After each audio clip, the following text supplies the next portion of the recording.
We're here with Kim Nortman of Telly for another live stream. I am super excited for this one. Kim has been so great in working this out with me. First and foremost, thank you. And how you feeling today? I'm feeling great. I'm thrilled to be here. Thank you for having me.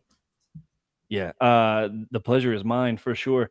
Um, I want to get everybody familiar with Telly. I had the honor. I want to also let everybody know I had the honor of sitting next to Kim at Zoratopia, and we were on the panel together discussing like different directions that kind of platforms can go in the Web3 space and things like that. But um, I really loved hearing you speak. I'm very honored to speak with you now. Um, for people that don't know, I'm going to give just a very brief overview, but I would love to hear how you describe Telly, obviously from you. But Telly's probably like one of the easiest, if not the easiest ways I've seen that you can construct a site. I know a lot of people are familiar with Wix and Squarespace and things like this. Just to be completely honest, I hate Wix. I've only messed with like the actual creator side of Telly. I've seen a lot of people's pages. And to give some context there too, Telly hosts the sites for a lot of my favorites. So there's Iman Europe, there's Ricky Lake, there's Abjo. They do Zoratopias as well as like Timbalands and Beauty School Dropout. And there's a lot more, but Kim, I would love to hear it from you. Give us an overview of how you paint the picture of Telly. Yeah, absolutely. So Telly allows you to combine your link in bio, your Web2 website, your Web2 website, your Web3 website all in one on your own domain. It is so simple to set up. You can build a landing page really for every release or drop on or off chain in minutes from desktop or mobile. They can be gated only for token holders. They can be open to everyone. On every page, you can embed all of your content with full playback, your shop, any tickets you want to sell, comments from your community, you name it, you can do it. We support text and images and GIFs and video and audio, pretty much any media format you can think of. Super customizable and visually rich, so you can really kind of showcase who you are. You can have public and private pages, and you can have as many pages as you want. So you can basically add a page in minutes for every drop and then collect them all up on your site. Anything, for example, like you were to mint on Hudlin, you can just create a gated page with exclusive content that only holders can access on Telly. So we've had a lot of people who are like, cool, I can replace my link in bio, my portfolio, my website. It's like a digital commerce hub. I don't need any of that other stuff. And I can do this. And we even have some ways that if you like, say you're already a Linktree user, if you want to just like dump in your link, it'll magically auto generate a first draft of a page, like super easy templates to start from, just like trying to make it as easy as possible to like really be able to express your brand and have a real home for your creativity. Boom, there you have it. That's absolutely great. And I think I think it can't go overstated about how making it easy to use for creators actually is. I think that's one of the drawbacks that we kind of run into on the Web3 side is there's some really cool tech here, but a lot of it's super clunky. And that's a problem, right? Like people, first, if the creators can't use it, then it makes it very hard for the consumers to use it and that sort of thing. You touched on a lot of really cool points in there. The first one I want to talk about though was what you guys are calling teleport, where you can transform your link tree and use this. And there's some cool copy around that on the website. The users are twice as likely to like engage with what you put on there. Talk to me about what you've seen about that and like, really kind of where the engagement metrics are just kind of spiking. Yeah, it's been really exciting to see the impact that it's had for creators. I think most of these sort of link aggregation tools out there are really designed to just kind of route people around as quickly as possible, not build any connection between creator and fan, so that you get to know your favorite creator, get to experience their content, and get to come back. And so they're really kind of measuring success around just clicks, but not actually looking at what is happening on the other side, which is that most folks are just kind of falling off into an abyss and not actually reaching their destination. So what we've seen is when creators switch over to Telly, they get 2 times more engagement with their content, because we have this structure where you can have as many pages as you want. Their fans are viewing 3 times as many pages, and then they're also actually 2 times more likely to follow through and buy a product from them, follow them across other platforms, support and engage with them in the ways that creators need to be able to actually make a living off their work. So it's been really exciting to see just like such a dramatic impact that it's had for our creator community. And I realize this might be a little harder to tell, but does that come from kind of the bespoke nature of each page, each drop, each like, are you able to tie that to like why that is? Like, what I guess maybe it's an expectation of the consumer what the experience will be like, and if the creator can tailor that each time, right? Like, it's just that much more engaging. Yeah, it's a couple of things. One is that you have everything is fully integrated.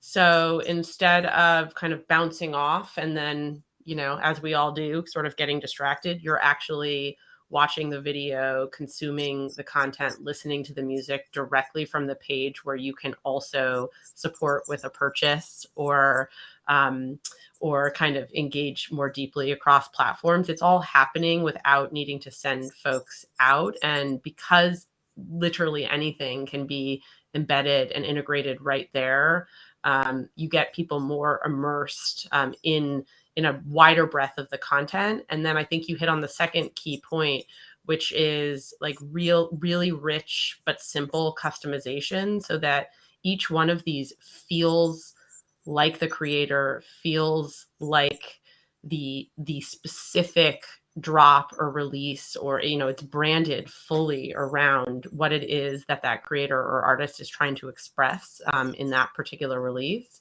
And so I think the combination of those two things means that you're both kind of building that deeper connection, that deeper relationship, and you're making that follow through more likely to happen. And it can all happen right there without needing to click out. So we've seen, a lot of folks who have been switching, across the ecosystem from kind of link aggregators like to direct shops. And this allows you to actually consume the content and shop all in one place. Yeah, I mean, it's great. I've had pretty good experiences with it too, and also I think one of the really cool things about this, and I don't know how intentional this was. Obviously, you'll be able to speak to it. One of the things that you can kind of see how each artist wants their work to be displayed, right? So, like some people, I'll get on there and it's like all over the place, and I'm like, and it to each their own, right? Like some of the formats I really like, some of them I don't, but it's more to what the artist likes, right? And so, um, I kind of love that, again, the bespoke nature of everything on there. You talked about some other things on there, and there's been a lot of people having conversations about.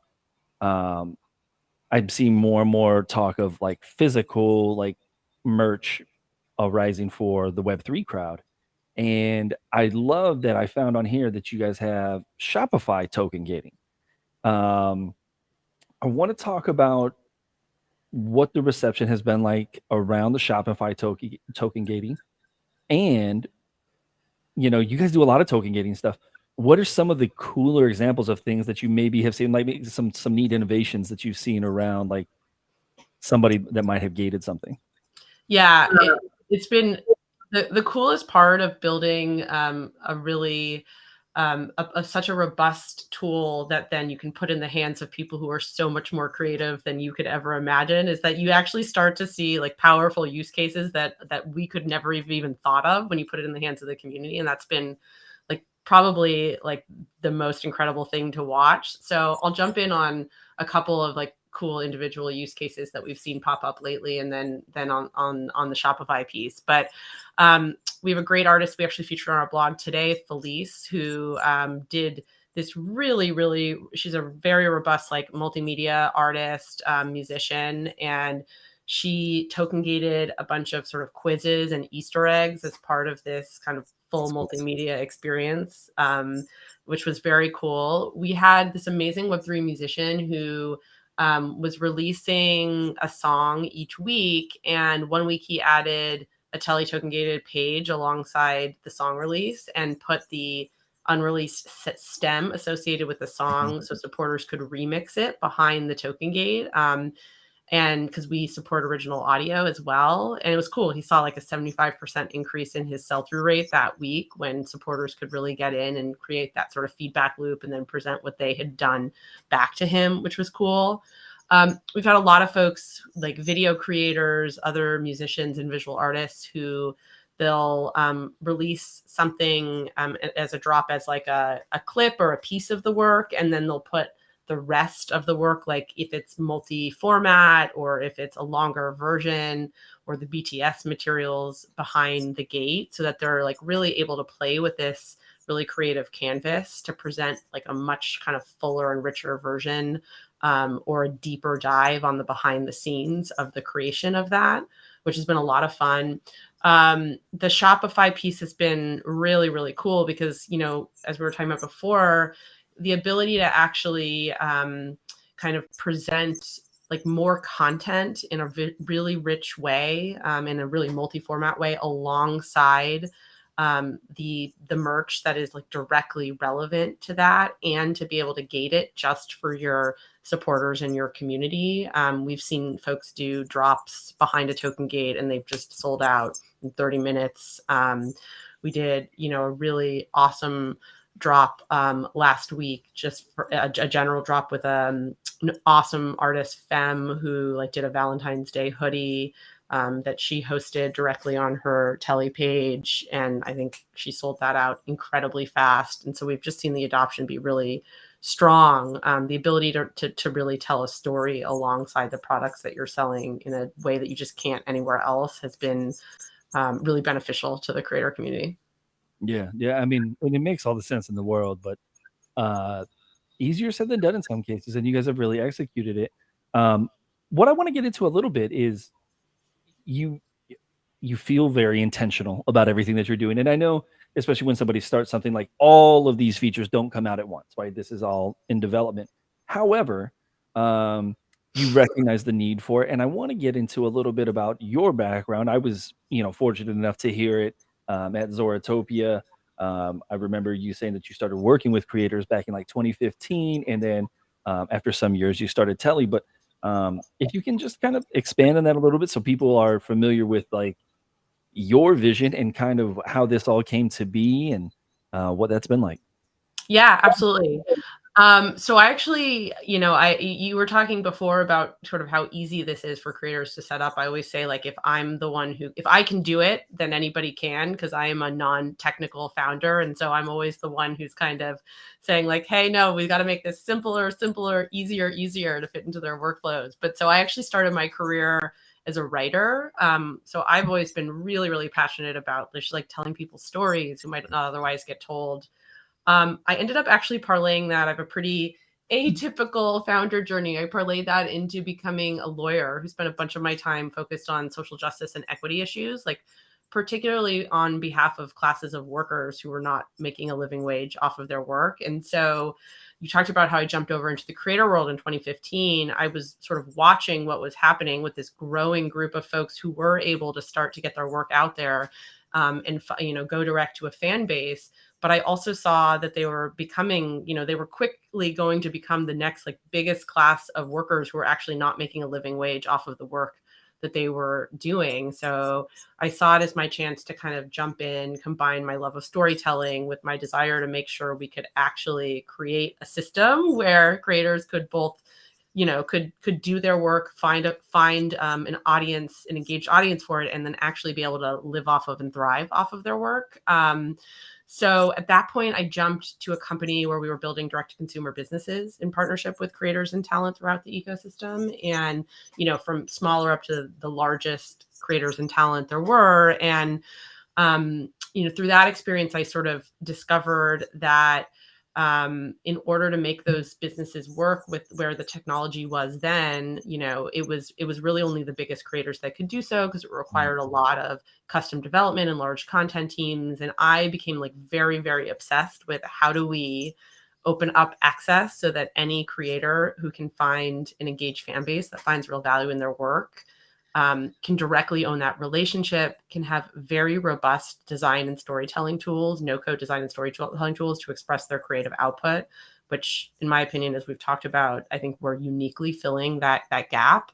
And then ultimately be able to make a living by sort of standing up what is essentially the new age decentralized fan club. So really combining storytelling and commerce in a way that hasn't been done for not just your top talent, but for your average creator who has a a much smaller engaged fan base that would want to support them directly, but today is really just struggling to get by.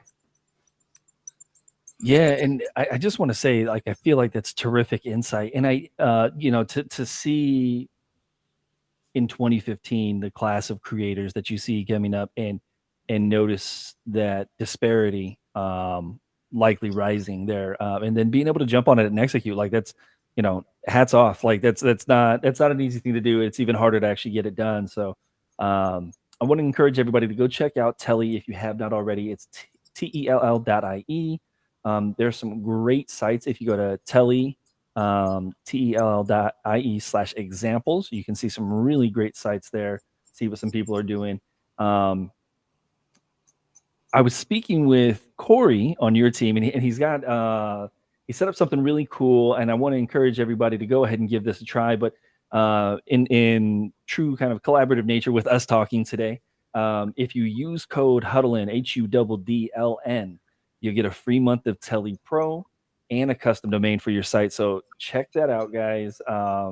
Courtesy of Telly, we appreciate that. That's really awesome of you guys.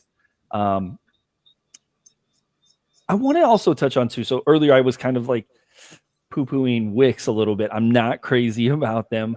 And what I found with a lot of the website developers is the mobile side of things is so lacking, which is crazy because everything we do on the is on the phone these days. That had to be like a large, like, guys, we got to nail mobile type thing, right?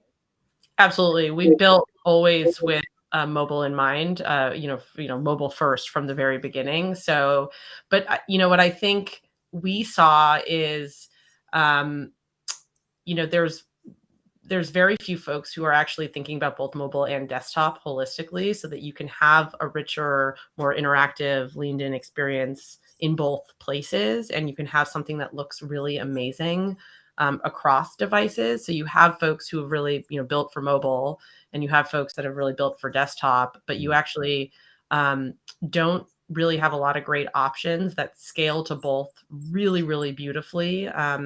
And that take advantage of the real estate of both really beautifully, and that kind of have the constraints that make you look really good on both devices, but also have creativity and flexibility built in at their core. So we really thought about both from the very, very beginning. And you'll see, we're actually shipping today, little spoiler, that'll go live for our creator community really soon. The ability to sort of pop everything to grid on desktop, but then you can also have more of a free-form UI on desktop, and then everything looks really great on mobile. But the setup is just one and done, and all you're doing is dragging and dropping the order that you want your tiles to be on mobile, and you're done. You can build from your phone, you can build from desktop. So I think we scale across both screens in a way that is pretty unique. Yeah, and again, I don't have to harp on the importance of that. Crazy that some of the mobile development is lacking in some of the biggest places. It just doesn't make sense. Now you gave me a very good segue there. Is I love that you guys have your roadmap right there at the bottom of the site, and it looks like you got some really cool things coming up. One of the ones that's in the plan section is site analytics, and when you say that you plan site analytics, like you mean more of like the creators to be able to access all their analytics very easily? Yeah, another cool way we've set it up is that we're sort of capturing everything that's going on in a really more robust way than you'll find across platforms, because we really want to help creators figure out how to spend their time, be able to figure out how different kind of arrangements of their work lead to different levels of engagement. Being able to even see, okay, repositioning, reprioritizing, pairing different types of content together, like what actually helps move the needle to drive that level of engagement and conversion. And so we're very, very interested in making sure that creators have a really rich understanding of what really resonates with their fan base, on top of the more sort of basic analytics that you get from other places. That's insanely valuable. I also I'm just going to go through the list on the discovery side, and if there's some things that you can't say, that's absolutely fine. But selling access to content, you mean like a subscription model type of thing? Both subscription and single purchases as well. So you'll be able to sell access to kind of any page on your site. Wow. Yeah, that's pretty cool. And then obviously there's this massive AI wave that's going on right now. And in the discovery phase on here, there's automations putting your site on autopilot. What does that look like for you? And how have integrations with AI type of things come so far? Yeah, we from the earliest days were incredibly focused on how do we save creators time, cost, and money to be able to build a home for their creativity. It's been core to everything that we've done from the very beginning. So it's been really exciting to be able to start to take advantage of tools that just help facilitate in delivering that value to creators. So, obviously you saw that sort of, very, very first foray into auto generating of sites through Teleport. We're going to be able to do that, hopefully from a bunch of different angles from the asset level, without a pre-existing tool that you're working from, exploring different ways to do that, and then exploring different ways of how can we make it not only easier to do the creation part, but also to do the maintenance and updating part where, we decrease the workload on you as much as possible. So, certainly still in the discovery phase there of exactly what that'll look like, but we're really excited about just how do we reduce those pain points? How do we get creators back to making the art, making the music, making the video content that they love to make, and just allowing this to be as easy and seamless and integrated into their existing workflows as possible. Beautiful. Yeah. And I do want to mention to everybody out there too, like I feel like there's an infinite amount of widgets that you guys have access to that anybody can plug in at any given time and just kind of plug it, plug and play on stuff that you're already doing across, all over the place. The last thing that we have at Discovery is commenting in chat, which is in true social nature that we are in these days is actually very invaluable feedback. Um, was that something you guys were already thinking? Was that something that you got back from creators or from consumers that were saying like, "Hey, we would like to be able to comment on different things," like, and what's that looking like? Yeah, I mean, as you can imagine, we are in a daily, hourly conversation with our creator community about how we can best support folks. And we've always been looking at how can we create more feedback loops so that we are creators are able to really get that feedback in ways that are integrated into their work, that are about showcasing the work, that are not about necessarily needing to be in a constant sort of synchronous conversation, but that actually allow them to engage with their supporters in ways that really work for them. And so, we had been thinking about various ways that we could help contribute to that feedback loop, and this is something that our creator community has said to us would be really valuable for them. Yeah, yeah, and I'm sure. Despite the trolling that happens in comments, that you can get some valuable information in there. I want to encourage everybody again, whether you're watching now or listening after the fact, check out Telly, Tell.ie. If you happen to hear this and you use the code HUDDLEN, HUDDLN, you can get a free month of Telly Pro and a custom domain for your site. And as Kim was telling us, they're shipping something right now. Will be available very soon about the Snap to Grid, kind of even just building your site for mobile, which obviously is amazing. You can build it on the go. You don't have to sit here. Don't have to be a coder. no code, really easy to use, and you can use as many as you need for any kind of drop that you have. Um, Kim, I really appreciate this, and I feel like we could talk about all sorts of things. Um, one of the things I want to ask, and this is just going to be on a personal note here, being in the Web3 space and whatnot, do you have? I'm curious. Two things. Like one is, what was maybe your first NFT that you bought, and two is like, do you have any like communities that you're active in at all that you participate with? Yeah. My first one, gosh, I've definitely gotten very involved in a lot of the communities that are looking to kind of onboard more women and diverse folks into the space. So like a lot of great ones from Surge to my BFF to you name it, and I've bought and received NFTs for a bunch of those spaces. A lot of my favorite artists, Iman and others, have supported a bunch of musicians that I love. Beautiful. So it's just been a very cool way to kind of get to know folks better, and get a deeper, richer experience.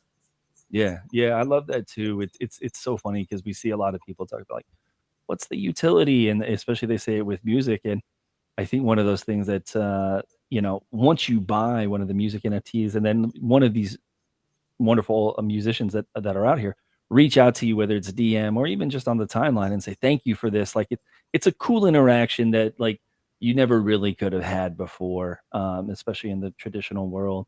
Um, but at that, I won't hold you too long, but I do want to leave you with the floor to leave us where maybe we can look out for you guys. Any dates that you've got coming up? Are you going to be? Can we expect to see Telly at any of the conferences this year? I know there's a whole bunch of them stacked up right now, but it's yours. Yeah, absolutely. We will be running around at South by Southwest, at NFTLA, at NFT NYC. I'll be definitely speaking at NFT NYC. And here where I'm actually based in LA, so we'll be here for that as well. It's kind of, gosh, so much coming up, but as I said, you'll look out for, grid layouts and analytics coming really soon, and then just a lot more surprises to come. But really, I just want folks to let us know what we can do for you. Like, we are here to serve, and we are here to like build like a really robust creative tool set that makes all of the other things that you do a lot easier. So I'm at Kim Nortman on Twitter. You can reach out to me directly. Like, I love hearing feedback. I love just, finding out more of how we can be helpful. So just give me a shout anytime.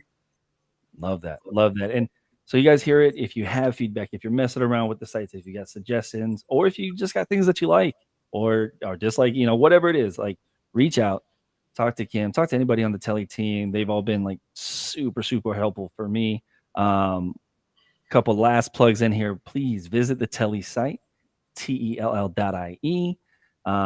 If you sign up and if you want to get the premium side, you can use the Huddle In code HUDDLN. Speaking of which, if you have not already downloaded Huddle In, we are in all your app stores. Go download us right now. You can get selling NFTs in about 60 seconds. It doesn't take long at all. Kim, I want to thank you again for your time. Thank you for anybody that has tuned in now or after the fact. And we'll catch you next time. Thank you. Thank you. Thanks, Jared.